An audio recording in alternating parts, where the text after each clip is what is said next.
Asphalt unfurled, endless, cracked, and baking under a merciless sun. Route 666.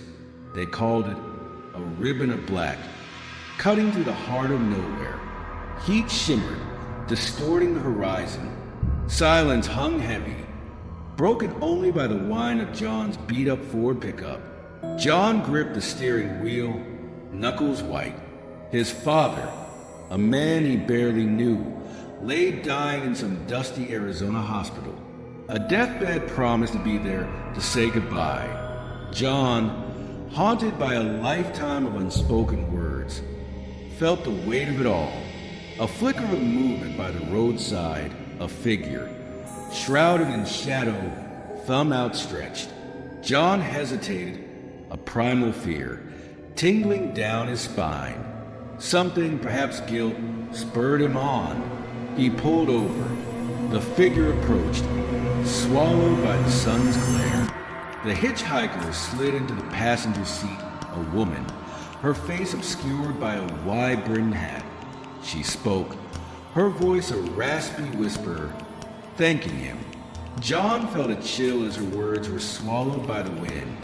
He glanced across, expecting to see her face. The seat was empty. The wind howled. Whispering voices seemed to rise from the very air vents. John shook his head, his pulse quickening. He was tired, stressed, his mind playing tricks. The sun dipped below the horizon, painting the sky in hues of blood orange and bruised purple. A neon sign flickered in the distance.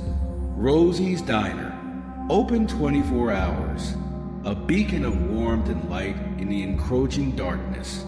John pulled in, desperate for a break from the road and the unsettling events of the past few hours. He sat at the counter, the smell of coffee and grease a strange comfort. An old woman, Rosie presumably, poured him a cup, her eyes filled with a strange knowing. "You picked her up, didn't you?" she rasped, her voice barely audible. John's blood ran cold. Rosie slid him a faded newspaper clipping. The headline screamed, "Vanishing Hitchhiker, Local Legend or Tragic Truth." John felt a chill. The woman in the grainy photo. It couldn't be, but the hat, the eyes, the faint smile were eerily familiar. John left the diner, his mind reeling. He continued down the highway, the vast emptiness pressing in on him. The sun rose, casting long shadows across the desolate landscape. The hitchhiker, the whispers, the newspaper clipping. Were they real or figments of a tired, guilt-ridden mind? John didn't know, and as he drove, the open road stretched before him. A silent, endless question.